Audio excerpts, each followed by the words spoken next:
थोड़ा थोड़ा सा टाइम आप लोगों को देती हूँ और बात करती हूँ आप लोगों से। बहुत दिनों से सबका यही था कि वीडियो मतलब अच्छी नहीं बन रही, बच्चों को स्कूल भी नहीं भेज रही, ये नहीं कर रही, वो नहीं कर रही। इतने कुछ टाइम में मेरे साथ क्या क्या हुआ है, क्या क्या मैंने झेला है, वो सब मैं आपको बताती हूँ। बहुत सारी परेशानियों का सामना उठाना पड़ा। स्टार्टिंग कैसे हुई, क्या हुआ, मैं आपको आज सब कुछ बताती हूँ स्टार्टिंग से। बिल्कुल ठीक ठाक मैं बैठी हुई थी, रात का समय था, रात के 9 करीब 9-10 बजे हुए थे। मैं यहाँ बैठी हुई थी जहाँ भी बैठी हूँ, बेड पे इसी जगह बैठी हुई, फ़ोन में अपनी एडिटिंग का काम जो है ना वो मैं कर रही थी। जैसे ही मैं अपना एडिटिंग का काम कर रही थी तो मेरे को ऐसा लगा कि जैसे मेरा दम घुट रहा है, तो मैंने थोड़ा सा पानी पी लिया।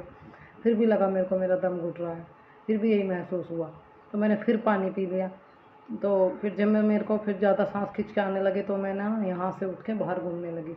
फिर जब ज़्यादा मेरे को सांस घुट ही गया, फिर मैंने ना मतलब ये लगा कि प्राण निकल रहे हैं, दम घुट रहे हैं, और यहाँ इस साइड दर्द होना शुरू हो गया। तो मैं यहाँ से ना परले कमरे में अपने हस्बैंड के पास पहुँच गई। बस जने जैसे तैसे मैं उनके पास पहुँची, मैंने दरवाज़ा खुलवाया उनसे। मैंने कहा दरवाज़ा खोलियो, तो वो तो अच्छा है कि मम्मी बर्तन साफ़ कर रही थी, खुल रहा था वो। मैंने खोलने के लिए ऐसे मारा हाथ तो वो खुल गया। नहीं नहीं नहीं नहीं। फिर उसके बाद जो है मैं उनसे कहने लगी कि उठ जाओ, ये कान में लीड दे के सो रहे थे। मैंने कहा उठ जाओ, कहने क्या होगा, मैंने कहा मेरा दम घुट रहा है, मुझे सांस नहीं आ रहा, बहुत घुटन हो रही है। मैंने कहा पानी पी ले, पानी पी लिया। फिर ये बोले चल लौट जा, मैं कहा लौटने पर लौटा जा रहा, मेरा दम घुट रहा, मुझे दिक्कत हो रही। बहुत बुरी तरह तर आ रही थी, मतलब बहुत बुरी तरह मेरी हालत जो है ना वो ख़राब हो रही थी। ये बोला टेंशन मत ले, मैं अभी डॉक्टर को बुला रहा। तो इन्होंने गांव के डॉक्टर को फ़ोन करा, तो ऐसे ऐसे भाई इसका दम घुट रहा है। तो गांव के डॉक्टर ने मना कर दिया साफ साफ कि भाई कस्बे में ले जा, मैं नहीं कुछ भी बता सकता, ना मैं दवाई दे सकता। इस तरह की जब ऐसी दिक्कत है घुटन की, तो क्या पता सीने में दर्द हो रहा हो, अटैक का भी हो सका है। तो फिर ये मुझे ना रात को कस्बे में ले गए। अब हाँ उन्होंने मुझे 2-3 मतलब खुराक दी, दवाई दी, फिर भी मुझे दिक्कत रही। कहने लगे आराम है, नहीं मगर दिक्कत है। फिर मेरा इंजेक्शन लगा तो उससे मुझे नशा सा हो गया, मैं थोड़ा ठीक सा फील करा, घर ले आए, कोई बात नहीं। अगले दिन फिर मुझे दिक्कत हुई, शाम के टाइम से। दिन में हुई थोड़ी, शाम के टाइम ज़्यादा हुई। फिर ये मुझे ले गए और इन्होंने ले जाकर मुझे है ना, बल्कि उस रात तो बच्चे सो रहे थे, इनको कुछ भी नहीं पता बेचारों को। ये बच्चे इतनी कैडी नींद में सो रहे थे ना, कुछ नहीं पता था कि मम्मी का क्या हो रहा क्या नहीं हो रहा। थक कर सोई जहाँ 9:30 बजे के आसपास की बात थी शायद, 9 साढ़े 9 के, हाँ ऐसा ही टाइम था। वो ये सो रहे थे, नहीं कुछ भी नहीं पता। तो फिर ये सुबह मुझे फिर ले गए, फिर मुझे आराम से लग गया। सॉरी शाम के टाइम ले गए, फिर मेरी हालत ख़राब हो गई। फिर डॉक्टर ने बोतल लगवा दी, वहीं रात होगी, बच्चे भी वहीं थे, रात होगी, बोतल लगवा दी। बोतल लगा कर ट्रिप लग रही थी, इनको घर ले जाओ, मुझे दम घुटने लगा मेरी, फिर हालत ख़राब होगी। मैंने वीडियो में एक थंबनेल भी लगाया था अवनी ने, उस दिन हस्बैंड ही ले रहे थे मेरे मुझे। फिर मेरी हालत सी ख़राब हुई, मेरा दम घुटन, मेरा दम घुट रहा, दम घुट रहा। एक बार को तो मैं कहने लगी थी कि अपने पापा मैं नहीं बचने की, मैं आज जीने की नहीं, तुम बच्चों का ध्यान रखो।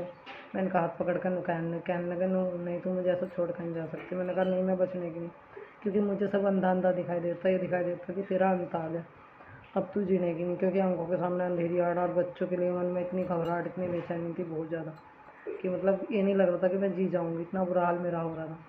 तो फिर ये बोले ऐसा मत बोल, कुछ नहीं होने का, ठीक हो जाएगी, मैं तुझे ठीक करवा कर अम्मा, तुझे पालने बालक मैं नहीं पालने का। ये मुझे समझाने की बात करने लगे। तो मेरे को तो उस टाइम कुछ भी दिखाई नहीं दे रहा था, बस मौत ही दिखाई दे रही थी। बोले घबरा मत, ठीक हो जाएगी। डॉक्टर ने दवाई दी है तो थोड़ा आराम लगेगा। मेरा दम सा घुटने लगा, उन्होंने मेरा ऑक्सीजन लगा दी, मेरे ऑक्सीजन सा सांस दिवा, ऑक्सीजन लगा दी, वो लगा दी। फिर मुझे सांस सा आ गया थोड़ी देर बाद, फिर मुझे आराम सा लगा, घर लिया है। रात को अगले दिन सुबह रात को फिर मेरी तबीयत ख़राब हुई, तो फिर ये मुझे लेकर गए। फिर मेरे पापा भी आ लिए। फिर वहाँ से जब मैं भर्ती कर रखी थी तो मुझे आराम ही नहीं लगा, 19-20 का फिर दवाइयों से आराम नहीं हुआ मुझे। तीसरे वर्ष में मुझे आराम होना बंद हो गया। मैंने कहा मुझे तो आराम नहीं हो रहा, मुझे तो दिक्कत हो रही है बहुत, मुझे नहीं आराम हो रहा उनका। मैं तो कहने लगी इनसे, कहने लगी वो चलो एक काम करो, जब आराम नहीं हो रहा, चिल्ला रही बुरी तरह, मैं चिल्ला रही थी, मेरा सांस घुट रहा था, मगर मेरा सांस घुट रहा, मेरा सांस घुट रहा, सांस घुट रहा। मैंने करे भाई ये कहने लगे जब चिल्ला रही है, इतना बुरा हाल हो रहा, तो एक काम करो, इसे सैल लेकर चल रहे डॉक्टर से कहा, मुझे हम तो सैल ले जा रहे हैं, आराम नहीं लग रहा। फिर मुझे खास मुजफ्फरनगर में मतलब ले गए वहाँ पर दिखाने के लिए। इन्होंने डॉक्टर बताया था, नाम तो है याद नहीं मेरे, गुप्ता करके कोई डॉक्टर था, उनके वहाँ ये मुझे ले गए। उनकी इमरजेंसी फ़ीस, अजय गुप्ता, हाँ, उनकी फ़ीस जो थी इमरजेंसी वो 1200 रुपये थी। और एकदम से जैसे हमने दिखाने के लिए कहा, उन्होंने इमरजेंसी पर चढ़ा दिया एकदम ही। तो फिर उसने कहा मैं तो एडमिट करूँगा जी, हालत इनकी एडमिट करने लायक हुई। और मेरे पापा और मेरे हस्बैंड बोल रहे हमें एडमिट नहीं करवाएंगे।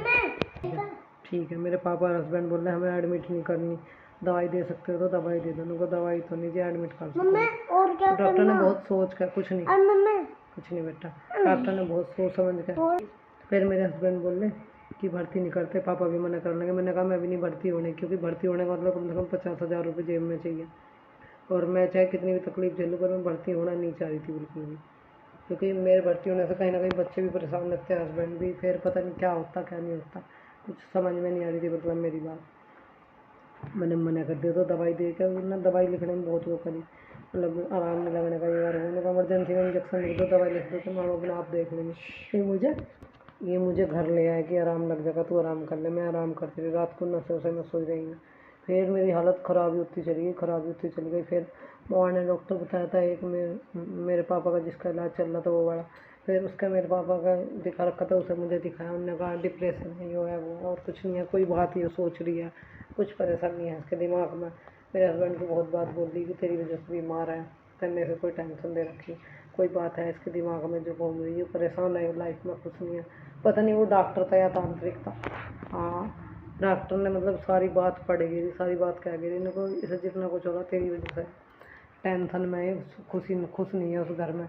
और इसका चेहरा ही बता रहा, ये बहुत कुछ सोचती है, बहुत कुछ सोचती है, बहुत कुछ इसके मन में चल रहा है। उसकी सारी वजह है ना, इनको इसकी सारी बीमारी की जड़ वजह तू है, इनको इसे खुश नहीं रखता, खुश नहीं रहती है, जिस दिन से शादी हुई खुश नहीं है, इसका चेहरा बता रहा है। बच्चे क्या हैं, इनको जी 2 बच्चे, फिर अपने बच्चों के साथ में रहने में क्या दिक्कत है। फिर डॉक्टर ने कह दिया तू तो माँ का बहुत बड़ा वक्त है, मुँह के मुँह पे ऐसी बात बोल दी। तो ये सकदम से रह गई। इनको मैं ये नहीं कहता कि माँ की ना करो, माँ की भी करो पर वाइफ की भी करो, बेटा तेरी दोनों की जिम्मेदारी है। इसकी क्या गलती है, देखिए क्या हालत हो रही है इसकी, किसी दिन ये मर गई तो बच्चों का क्या होगा। बहुत बार मेरे हस्बैंड को बोल दी, मुझे बोल रहा टेंशन मत लेकर, टेंशन नहीं लेगी तो बच्चों को खो बैठेगी, अपनी ज़िंदगी साथ दो बैठेगी। मगर जी सही कह रहे, बहुत समझाया। फिर बोला जा घुमा के ला भी गया अपनी वाइफ को कहीं 2-4 घंटे के लिए, ठीक हो जाएगा, इसका मूड सही हो जाएगा ये और वो। मैं कहा कोई बात नहीं, मगर जी फिर घूम आऊँगी। तो ये मुझे दवाई दिवाने गए थे, फिर ये दवाई दिवा कर वहाँ से घर आ गई, यहाँ से ससुराल मेरी। तब मुझे मेरी मम्मी के पास में छोड़ दिया था। मैं इतने दिन मम्मी के पास में रही, आप लोगों ने वीडियो में देखा ही होगा। वहाँ भी मैं दिक्कत मेरी, सबको ये लगा ठीक है घूम रही हो कर रही। मैं 1-2 बार ममाना भी गई तो वो इस वजह से गई, वो भी अवनी को लेकर गई, अकेली नहीं गई। एक बार तो पापा जी को, अपन पापा जी ने दिखाई अपनी आँख, और अवनी की आँख दिखा कर लाई थी। अपनी आँखों में बहुत दर्द बताई थी, परेशानी होती लंबी की आँखों में बहुत ज़्यादा, पता नहीं क्या परेशानी हो रही थी, इसे दिखा कर लाई। साथ में पापा जी की भी आँख दिखा कर लाई थी। अब अगर आँखों का तौर बिल्कुल ख़त्म हो रहा, मोती आ रहा उनकी आँखों में। तो पापा जी को दिखा कर लाई, इसे दिखा कर लाई। उस दिन गई मैं वहीं बैठ गई लाइन में, मैं दवाई लेने को भी खड़ी हुई। हाँ बेटा, मैं दवाई लेने को भी खड़ी नहीं हुई, दवाई लाने को भी है ना अवनी खड़ी हुई और पापा जी। क्यों मैं इसलिए नहीं खड़ी हुई क्योंकि मेरे बस की नहीं था खड़ा होना। फिर मैं अपनी दवाई भी फिर बल्कि एक दिन फिर मैं गई तो कायरव का इंजेक्शन लगवाने लेकर गई। मैं कायरव का, डोगी ने दांत मार दिए थे, वहीं से हमारी टाइगर का डोगी है, उसने दांत मार दिए थे, तो फिर भी इंजेक्शन लगवाना ज़रूरी था, इसका इंजेक्शन लगवाने के लिए गई। और जब भी मैं गई ना अकेली नहीं गई, डरी आई, मेरी हिम्मत ही नहीं हुई। डर मुझे इतना लगा रहा कहीं मैं गिर ना जाऊँ, कुछ हो ना जाए। घबराहट, शोर सा दिक्कत, ये शोर हो है ना जैसे बहुत तेज म्यूजिक बजना, शोर, स्पीकर तो तेज लाउड स्पीकर से दर्द, किसी की तेज बोलने से दर्द हो गया, शोर बर्दाश्त नहीं होता, गुस्सा आ गया, मुँह लाल हो जाए, एकदम दिमाग चलने हो जाए, एक बेचैनी सी और एक घबराहट सी होने लगा, ऑटोमेटिक ही परेशानी होने लगा। जब घरों में परेशान पड़ी थी, मुझे इतनी हालत ख़राब हो रही थी, वो वीडियो में थोड़ा सा दिखा दिया था आप लोगों को।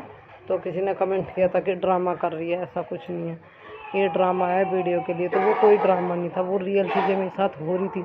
मैं इतनी बुरी तकलीफ़ से गुजर रही थी कि मैं क्या ही बताऊँ, मुझे खुद को नहीं पता था कि मेरे साथ हो क्या रहा है। इस कदर तकलीफ़ से गुजरी, इस कदर गुजरी कि बस मालिक है ज़िंदगी का, जो जी रही थी।